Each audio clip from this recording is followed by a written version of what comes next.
Hey, is that everyone? I think so.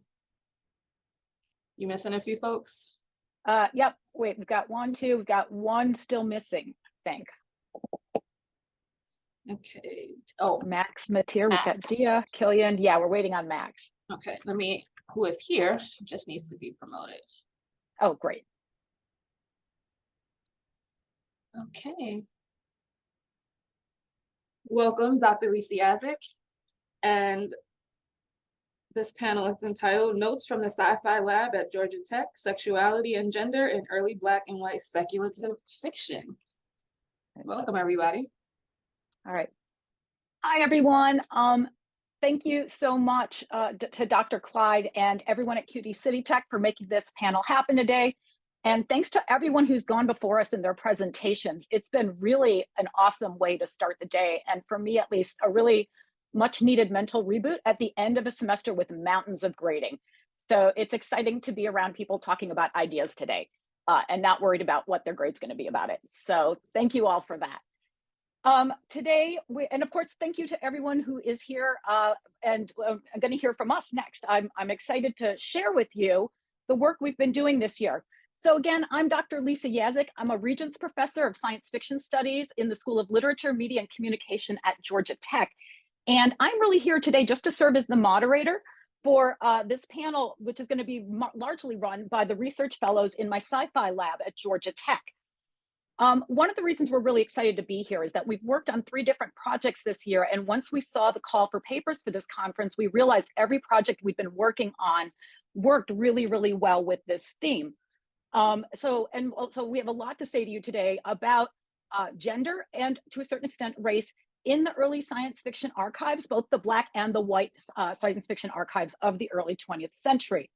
So just really quickly, the 3 projects we've been working on are an MIT edited anthology of Gertrude Barrows Bennett, more commonly known as Frances Stevens, one of the pioneers of genre fiction in all of its forms. People often talk about her as the first mother of dark fantasy. We're arguing she's the first mother of genre fiction writ large. We've also been working on museum exhibit text for an exhibit that's going to feature the pioneers of fantasy art, including Margaret Brundage, who many of you may know was one of the first major female cover artists and who essentially saved weird tales from dissolution in the 1930s and 40s. Finally, we're going to talk to you a little bit about an archival project that we started a year ago, and some of you heard us, I think, report on at this same conference last year. Originally, we were calling it Chip and Octavia's Ancestors, and our goal was to find out where were African-American authors publishing science fiction, fantasy, and horror before people like Octavia Butler and Chip Delaney joined the mainstream science fiction community in the 1960s. And so where we've been looking and where we've found a lot of exciting stuff is in the historic Black newspaper archive. And so we'll be talking about that as well today. Now, I've talked plenty here. If people want to hear me, you can go look me up elsewhere online. That's great. But really, I think what's more exciting is to let you hear from the young scholars who are doing some really groundbreaking work in my lab. So without any further ado, I'm going to turn it over, let each of them introduce themselves. They'll each talk for 5 to 7 minutes, and then we'll open up the floor for conversation. Right. So first up then is Max. Hi, everyone. My name is Max Mateer. I'm a 3rd year here at Georgia Tech. I'm a nuclear engineer with a science fiction minor, and I joined the lab last semester working with Dr. Yaszek on the Frances Stevens project, like she mentioned. So kind of pivoting off of that, we, as Dr. Yaszek said, found her to be the mother of genre fiction in a whole slew of different respects.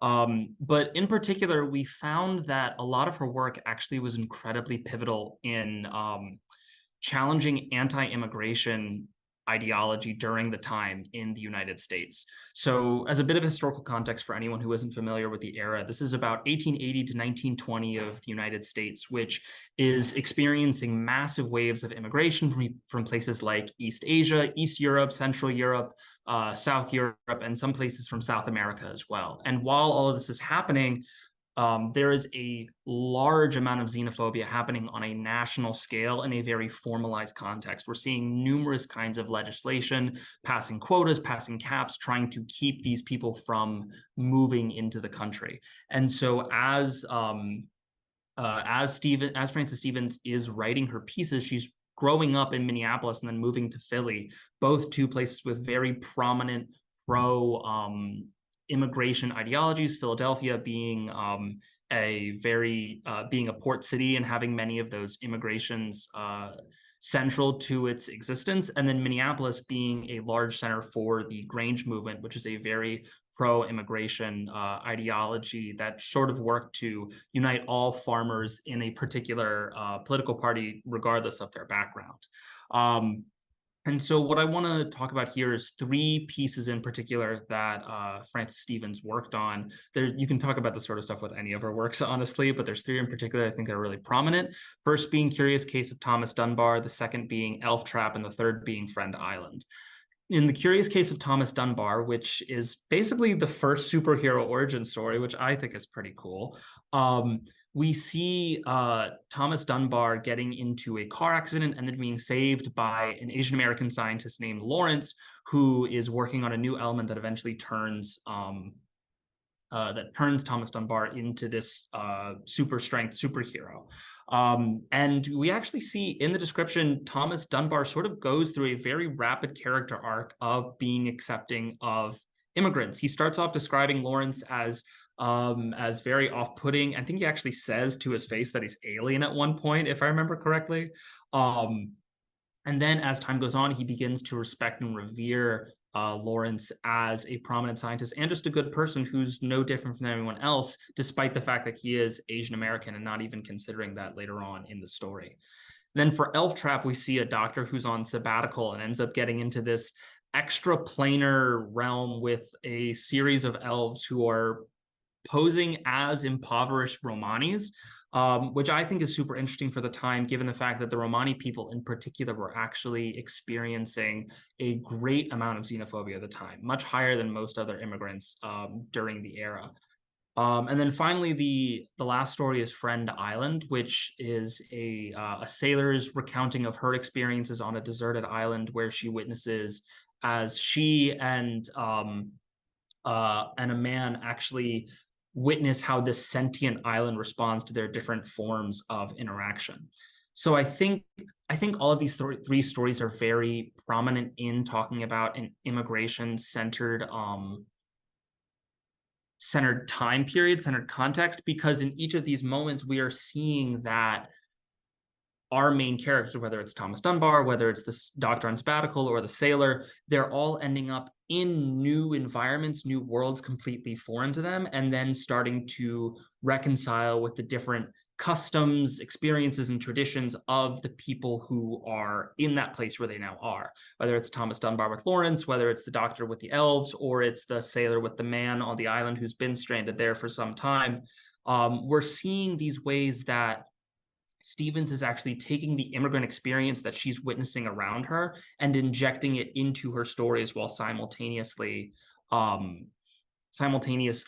using it as a method to counter anti-immigration ideologies. She's showing that these experiences that immigrants are having are very relatable, very understandable. These very human ideologies and experiences of saying, I'm in a new place, I'm scared, I'm not really sure what's going on, I'm just trying to fit in and survive, and then showing that to her large US audience that is more likely than not going to have some negative images of these people, and showing them that they're just as human as anyone else in this country.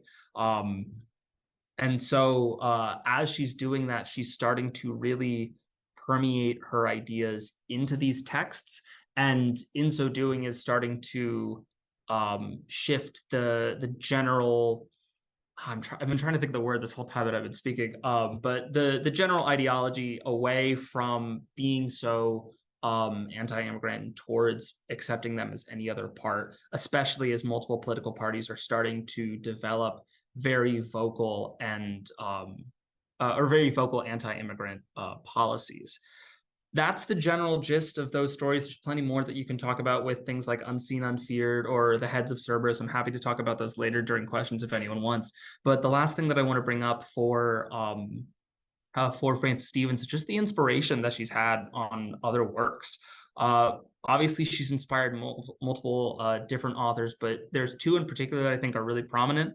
The first being H.P. Lovecraft, who I think that's very impressive that she inspires Lovecraft, simply because we often treat Lovecraft as being a very seminal author, as originating many different kinds of tropes and themes in pieces. I mean, the word Lovecraftian, I think, makes that argument for itself. So the idea that she actually is known to have inspired many of his works and given him such an impetus as he does his writing, I think is very much a testament to the work that she does. And then the next one that I think is super prominent is Claire Winger Harris. For anyone who doesn't know, she is the first female author to publish under her own name in a science fiction magazine, and is known to have inspired the creators of Superman thereafter, which I think is such an important thing given how iconic of a character Superman is today.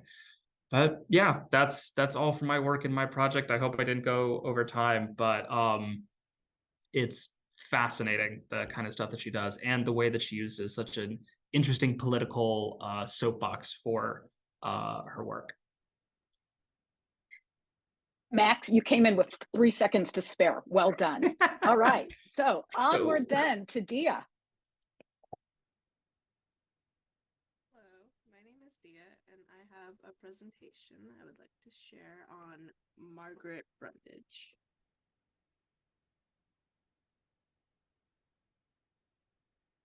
So, like I said, hello, my name is Diya Patel. I'm a third-year aerospace engineering student with a minor in science fiction at Georgia Tech. I got into doing research with Dr. Yaszek after taking her science fiction course in fall of 2022. Most recently, I worked with her on doing research on Margaret Brundage for a museum exhibit like she described. I focused on researching Brundage's life and her career within SF art. Before working on this project, I really didn't know the controversies surrounding Margaret Brundage's use of nudity for cover art and the almost demonization of it. From what I found initially, it seemed like Brundage's work was written off as being disliked by many in the SF community and in the 30s, and consistently her work was viewed as just taking aback. However, her career within Weird spanned many years, and I didn't want to believe that everyone in the 30s and 40s found her as disgusting as many articles today claim viewers felt. With this in mind, I wanted to dig into the reviews myself and truly see if her work was just as controversial as we think it is today. I wanted to start with a quick background on Margaret Brundage and her career within the artistic space. Margaret Brundage was born and lived her entire life in Chicago. After high school, she attended the Art Institute of Chicago and the Chicago Academy of Fine Arts in the 1920s. However, she did not officially graduate from there. After school, she worked as a pen and ink artist for many fashion designers. In 1932, Brundage was hired by Weird Tales as a cover artist. Her first cover was featured on September 32 edition, and thus began her namesake for being the first woman to work in the SF/fantasy field as a cover artist, also being the first of either sex to create covers that featured nudity. She originally was publishing under the name M. Brundage and was actually thought to be a man by many readers, but in October of 1934, she was announced to be in fact a woman. Both before and after her gender reveal, there were many reviews written about her with viewers commenting on their feelings of her work. Most notably, H.P. Lovecraft has been cited to dislike Brundage's covers so much that he would rip her illustrations off his copies of Weird. With this background in mind, I wanted to actually create concrete numbers on how readers felt about Brundage's cover art, rather than assume all criticism was negative, and that this lack of open sex culture in mass media in the 30s is what led many people today to believe that everybody hated nudity. I conducted this by reading every single review sent into Weird that the editors published in the Iris section from November of 1932 to November of 1936, and specifically looked at the reviews either directly addressing Brundage or her cover art that she created. With these reviews, I noted the gender of the reviewer, which I assume based on the commenter's name, if the review was overall positive, negative, or neutral, and if there was any criticism given, what was the reason. I wanted to look into these categories because there's an assumption that women would most likely dislike Brundage's work, and that overall most readers felt negatively towards the covers for sexual or nudity reasons. So after reading close to 1,000 reviews, I found 167 specific reviews that talked about the cover art specifically. Over 2/3 of the reviews were written in a positive light, indicating that passionate fans of Weird, the type to spend time writing and sending off a piece to Weird, generally liked her work. There were a small amount of negative feedback, however, majority of fans wrote comments that would be classified as feeling strongly positive or neutral, and many of the neutral comments didn't quite understand why there were people who felt so strongly negatively. Breaking this down by gender, majority of positive or negative reviews were written by men, which falls in line with the majority male audience of Weird at the time. This shows that the most passionate haters, per se, weren't jealous wives that were disgusted by what their husbands were reading. Women tended to enjoy the nudity and sensualness just as much as men. The most interesting part to me was the reasons for the criticism. I wanted to see what truly was the core, if there was any criticism, and it can be broken into 5 main categories: commentary on Brundage's use of nudity, artistic ability, relation to sexiness of the story, fear of judgment from other people, and overall weirdness or lack thereof it. Turns out about 50% of the reviews thought the covers, nudity and all, were simply just not weird enough. Many saw female nudity and sexuality as mundane, and they thought for a magazine called Weird Tales that the covers needed to be stranger than just naked women, which they thought was a very normal concept.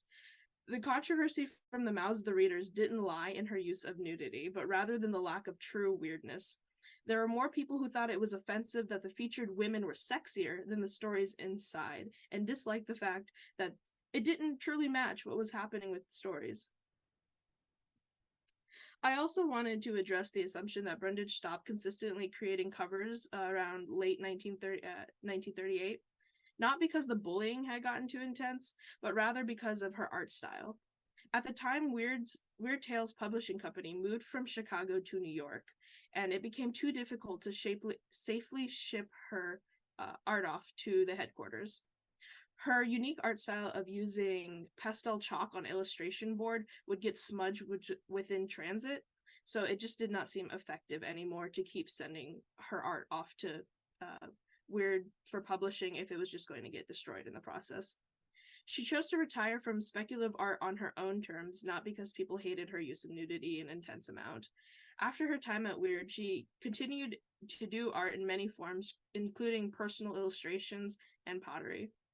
She also worked in her community to help underprivileged Black kids in Chicago get involved within the art space and make art more accessible.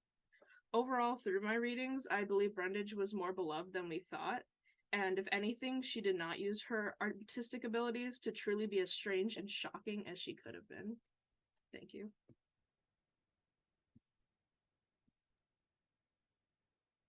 That was great. Thank you so much, Diya. So now we're going to move on. And you also came in 3 seconds to spare. I'm impressed with you guys. The timing here is fantastic. All right. So now we're going to move on. And the next 2 presentations are going to address different aspects of our work in the Black speculative archive as we've been uncovering it in the African-American newspapers from about 1880 to 1960. All right. And so next we go to Killian. Am I right? Or Val? I think Val is leading us Val, off on this. yes, so. Val's Yeah, gonna I'm leading the charge here, so to speak. All right, let me figure out how to share my screen. Get my little Chrome tab open. Can I get confirmation that everyone can see? Looks great. Fantastic. So yeah, I'm calling this presentation Pulp on Mars as a play on the title of the story, Love on Mars, and we're going to get into that in just a second here, written by John P. Moore. As an introduction about myself, I'm Val Barnhart. I'm a 3rd-year LMC major at Georgia Tech. I do a lot of my classes in science fiction, so you could say I do LMC with kind of a special focus in science fiction if you really want to get fancy with it. And I got into Dr. Lisa Yaszek's lab from taking her history of science fiction class in the summer of 2022, I believe. Don't quote me on that.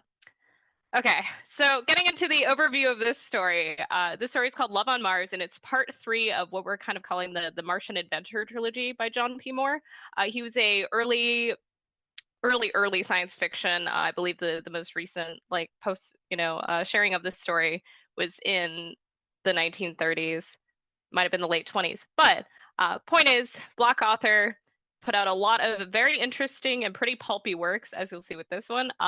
This story, Love on Mars, again, third part of the trilogy, is the story in which the captain of a Martian alien society, the Pragians, recounts to an Earthling visitor, so the protagonist of the first couple of stories, with the story of how he won the heart of Ione, who's a mixed-race alien known for her beauty and her hesitancy towards men and her beautiful singing voice and many other things.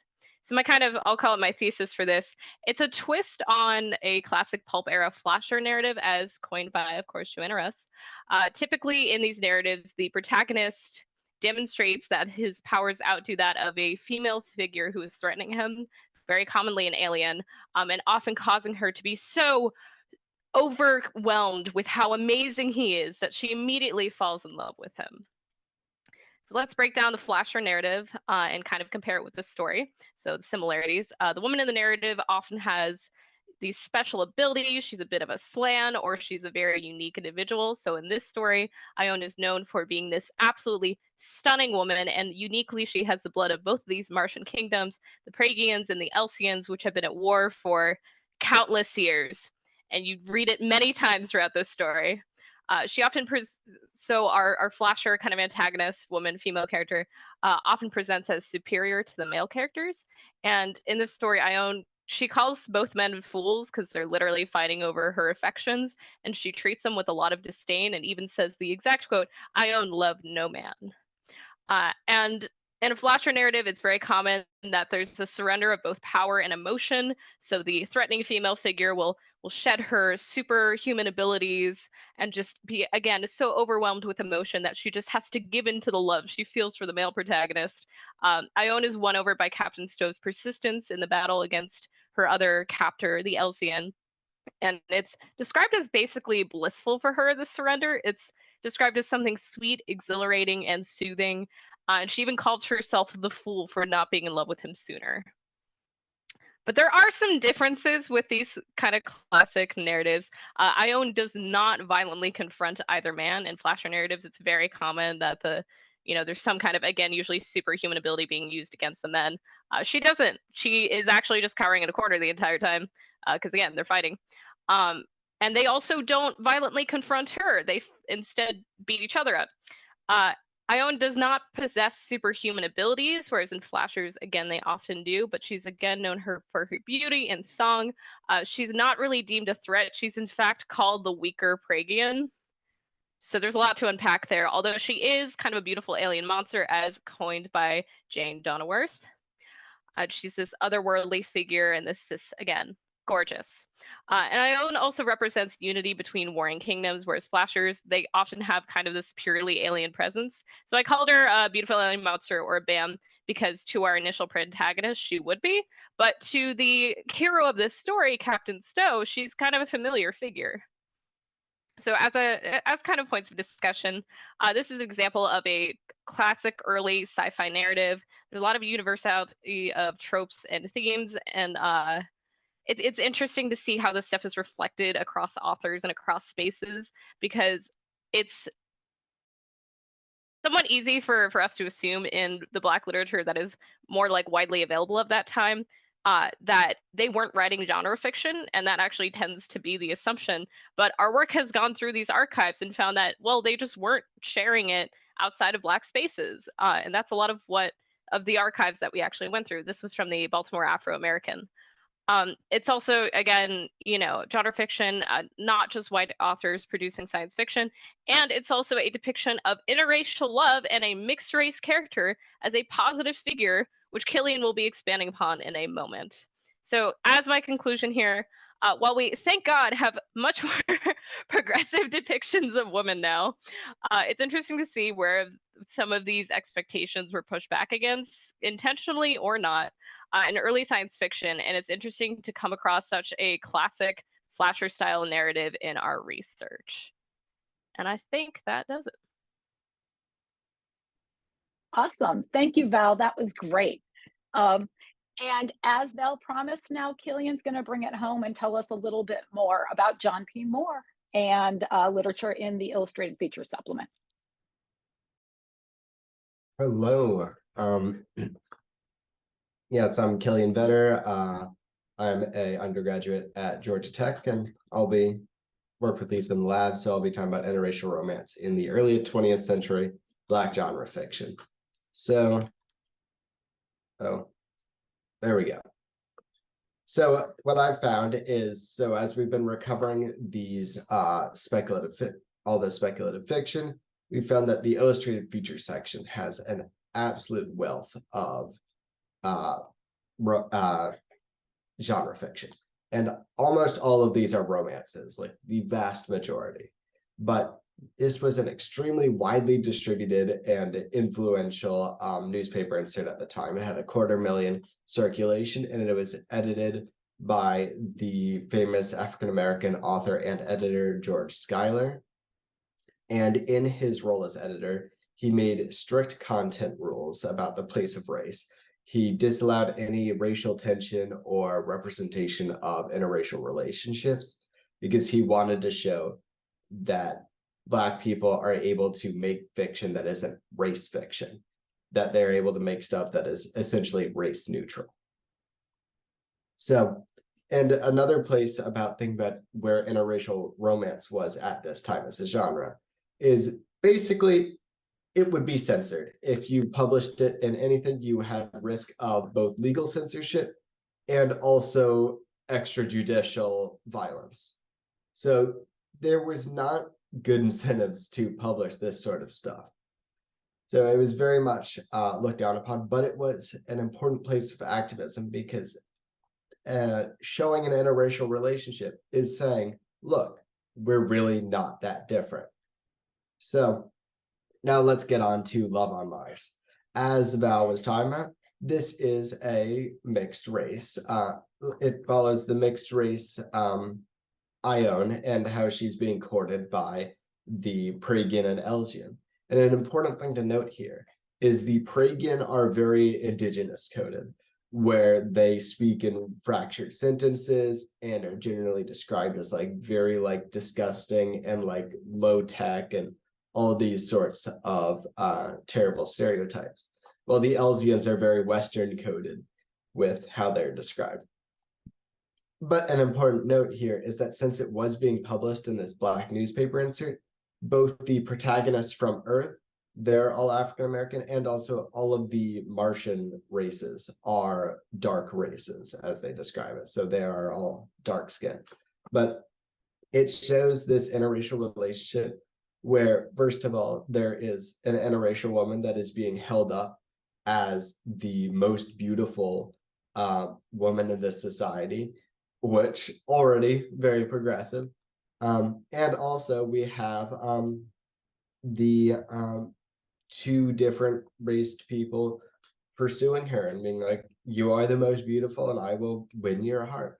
So it's this very loving portrayal. Unfortunately, it does end with the Elsian that is courting her killing the Praegian. So racial violence is an ever-present part of interracial relationships. Or rather, this shows that he thinks it is. And then Black No More, which is written by Schuyler, also shows an interracial relationship. Because an important thing to note about Schuyler is he was actually married to a white woman. And it follows the main character, Max Disher, who is a Black man from Harlem, who falls in love with a extremely racist white woman. And at that same time, there is this technology developed to turn Black people white. And he does this and then ends up embarking on a trip to find her and ends up marrying her. But this is, of course, discovered that he was originally Black. But at that same time, it's come out that everyone in America has some Black heritage. So she ends up accepting that he is Black and accepting the interracial child that they have, and grows this kind of loving relationship with him, with the acceptance of the interracial component of their relationship, which of course is extremely progressive because no one wanted to talk about this at the time, and it was very much against the thought on both sides, both the separatist African-American movements and the white supremacist movements, that there are fundamental differences between Black and white Americans, but Schuyler was very much disputing that. So then on to the last part of this talk is, after the dissolution of the IFS in 1931, there was an interracial, a very high profile interracial affair in 1934, which caused the editor of the Afro-American to say, hey, should we publish interracial romances now? And he did a reader poll, and by a narrow majority, yes, won. So he ended up publishing exclusively interracial romances for the summer of 1934, and created this huge desire for it, because it turned out people loved it. But the Afro-American published a lot of interracial romances even after that summer. And this is extremely important in the racial history of the United States, because interracial romance was basically nowhere in newspapers at this time with such high distribution, because the pulps wouldn't publish it, because Lord knows they didn't want to publish anything like racially provocative. And the IFS wouldn't have published it because of Schuyler's rules about contribution. So this was an extremely important part of showing the racial diversity of the United States. Yep. Thank you.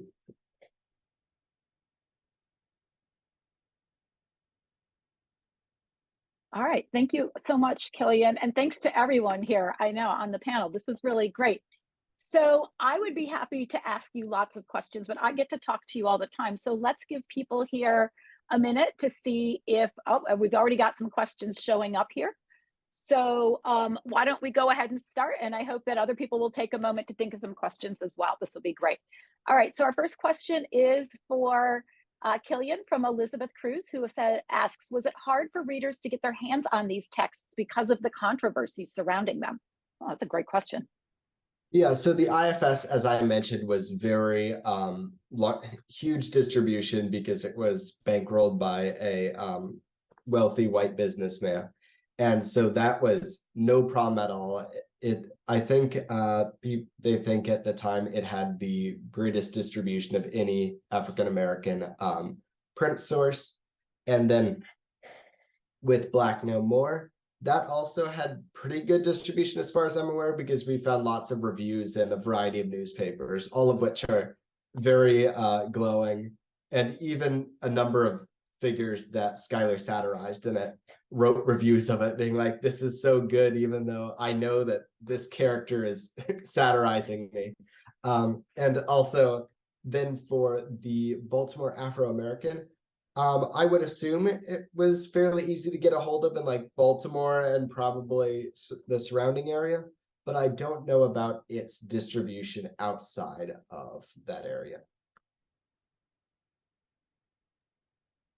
If I can jump in for a moment, we are actually working with Steve Davidson of Amazing Stories to republish this story by John P. Moore. And one thing that, well, I bring this up in part because it's cool, and when it comes out, you all need to buy it because it's going to be amazing, and it will be amazing. But a couple things that Steve pointed out I would just like to share is that the IFS had a circulation of about 250,000 people, and that it was well known that the editors encouraged people to give the newspaper to their friends who couldn't afford to subscribe or who didn't subscribe. So they expect that the readership was much larger. And as Steve pointed out, this is a much larger potential audience than anyone would have reached in the science fiction or fantasy magazines, which had, I think, subscriptions in maybe the thousands at that point in time. So I just think that so people would get these stories, but like Killian says, that'd be very coded in some ways, sometimes.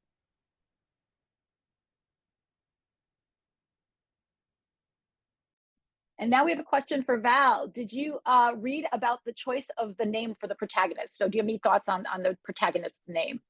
So I did look it up at one point to see if it was at all like a commonly used name. And what I found is it kind of is the equivalent to John or Joan, where it's like graced by God, which makes sense. I mean, she's got this incredible beauty. She's got these talents that she's known for. She's this there's no way to put it. She's like an absolute prize for these people, which is really terrible to say, but they view her very highly, and she's blessed with a lot of things. So I guess it makes sense there.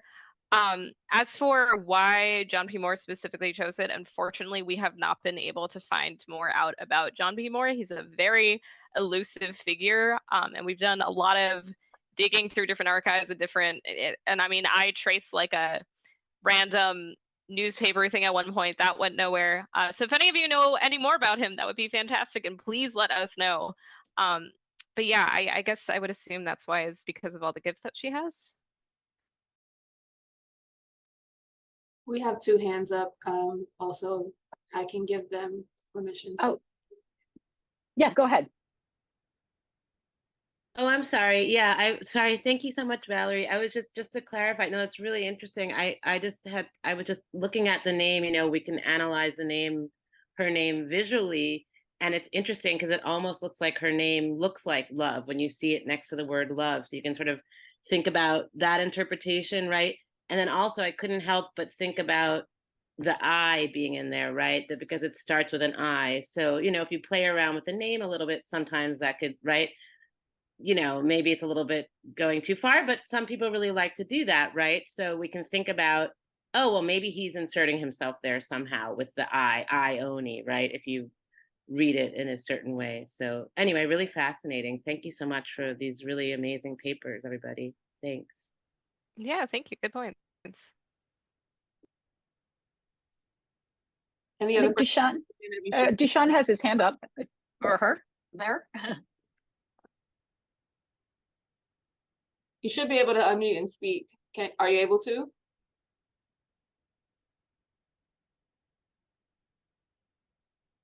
Dushan Persaud, could you unmute yourself and ask your question? Maybe they're having some tech difficulties. That's okay. While Dushan is figuring something out, there's a question from Vivian, if we want to take that. Yeah, is this the one to you, Max? I've lost Yes. we are in here. Yes, why don't we go with that?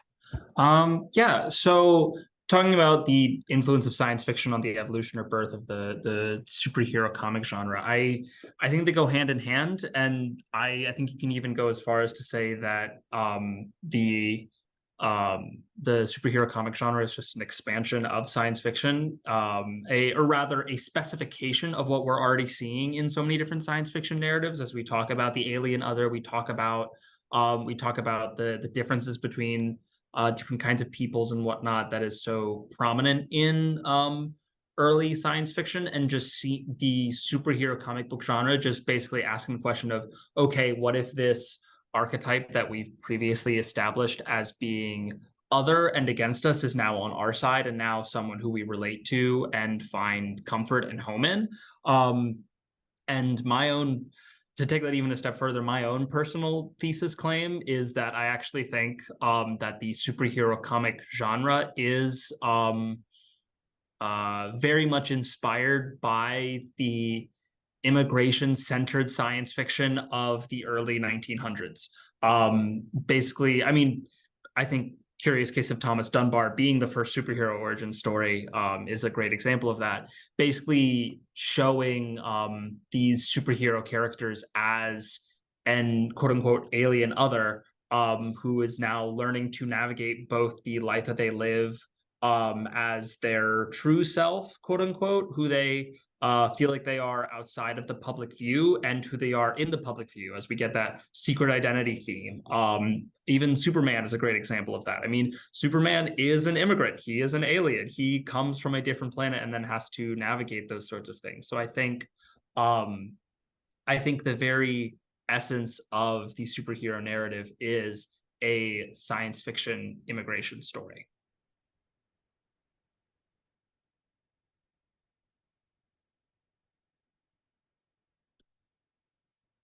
All right, great. Thank you, Max. There was a general question earlier on in here, but I'm actually wondering, Diya, if you could take it, because I think it would make a lot of sense, especially given that you've sort of thought about whether or not you want to stay in engineering or take the leap over to the humanities, and I think have maybe decided to stay in engineering for some exciting reasons. So Marlene Barr had asked, do you anticipate that your engagement with science fiction now as a student will impact your future professional life? I think it for sure will, in a way that I don't think a lot of engineers think about, is the ability to communicate, which is so important but so understated within STEM. And this is a platform I will like die on, because it is so important to do research and have all this information, but it is not helpful if you cannot communicate it.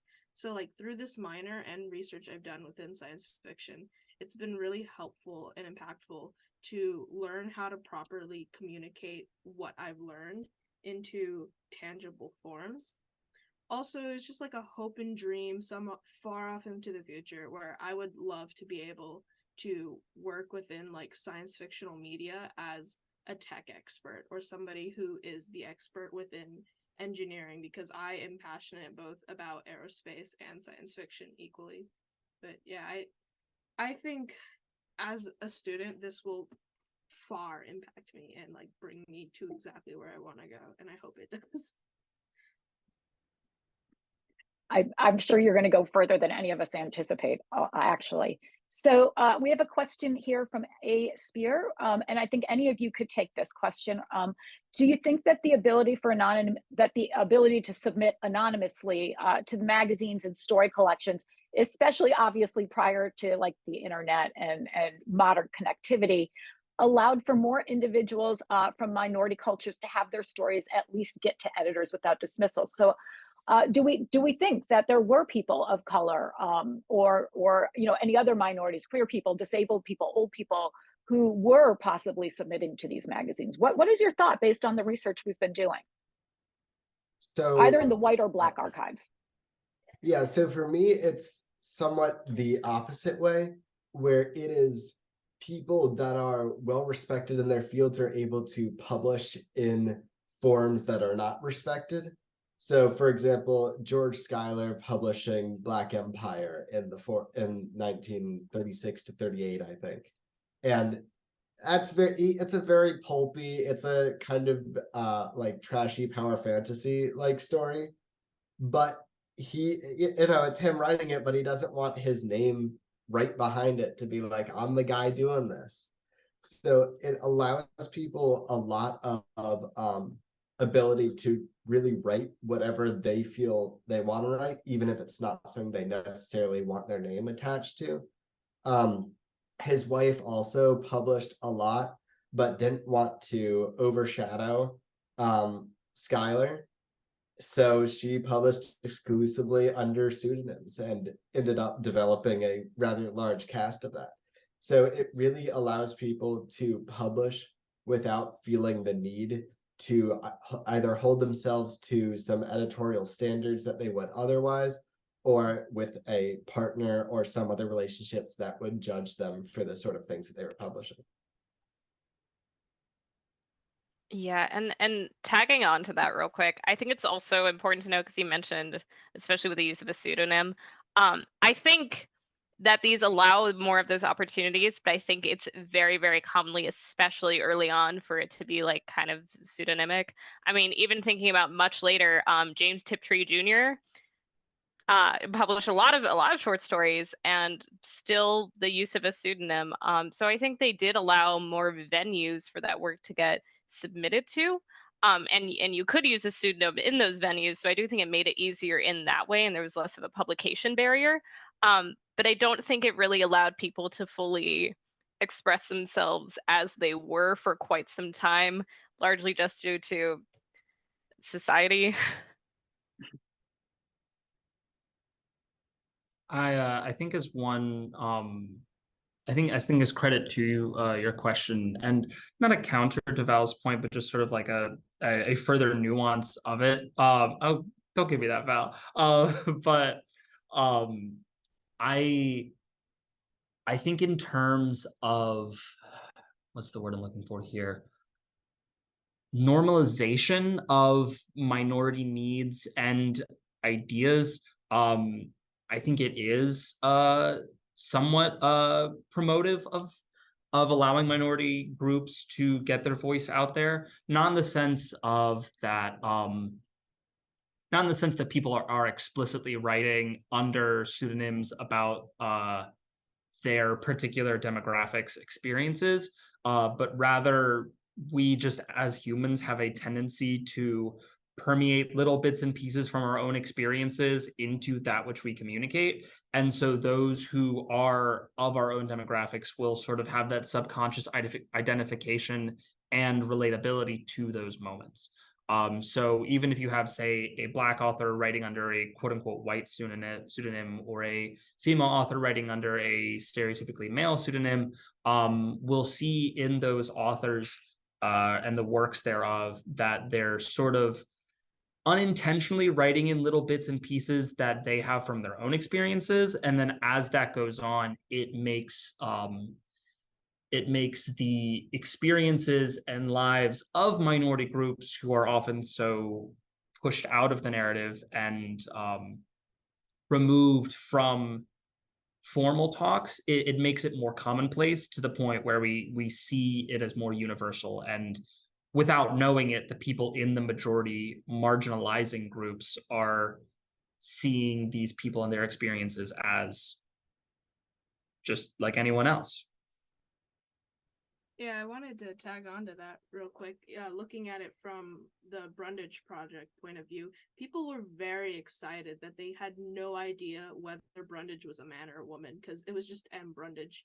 And there was debates within, I guess what today we would call a comment section, but within the review section, people were having a great time trying to figure it out. And women were admitting to like finding the art, if it was made by a man, very sensual. If it was made by a woman, it was very feministic. Men thought if a woman was making these covers that it was liberating, and if they thought women were making it, they were like, oh man, there's women just as freaky and strange as I am. I think like the anonymity, just like looking at it from that point of view, like makes it so up to your own interpretation that like people want to come together and debate and discuss.